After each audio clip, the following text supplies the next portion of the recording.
ചെന്താമര പ്രതിയായ പോത്തുണ്ടി സജിത കൊലക്കേസ് ശിക്ഷാവിധി മറ്റന്നാളത്തേക്ക് മാറ്റി. പാലക്കാട് അഡീഷണൽ ജില്ലാ കോടതിയാണ് കേസ് പരിഗണിച്ചത്.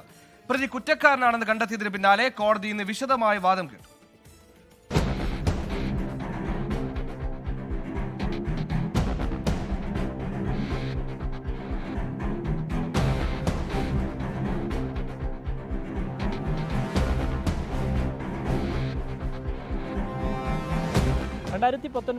പോത്തുണ്ടി സ്വദേശിനി സജിതയെ വെട്ടിക്കൊലപ്പെടുത്തിയ കേസിലാണ് പ്രതി ചെന്താമരയ്ക്കെതിരെ ശനിയാഴ്ച കോടതി ശിക്ഷ വിധിക്കുക.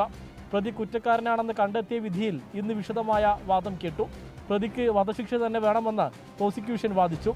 സജിത കൊലപാതകത്തിന് പിന്നാലെ പ്രതി ഇരട്ട കൊലപാതകം നടത്തിയതും പ്രോസിക്യൂഷൻ സൂചിപ്പിച്ചു. നമ്മൾ ഡെത്ത് പെനാൽറ്റി തന്നെ കൊടുക്കണമെന്ന് പറഞ്ഞിട്ടുണ്ട്.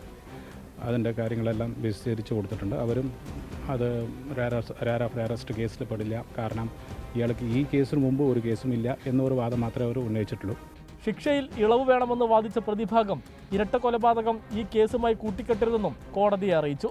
പ്രതിക്ക് മുൻപ് ക്രിമിനൽ പശ്ചാത്തലമില്ലെന്നും അപൂർവങ്ങളിൽ അപൂർവമായ കേസല്ലെന്നും പ്രതിഭാഗം വാദിച്ചു. വീഡിയോ കോൺഫറൻസ് മുഖേനയാണ് പ്രതി ചെന്താമരയെ കോടതിയിൽ ഹാജരാക്കിയത്. സമീർ ബിൻ കരീം, 24 പാലക്കാട്.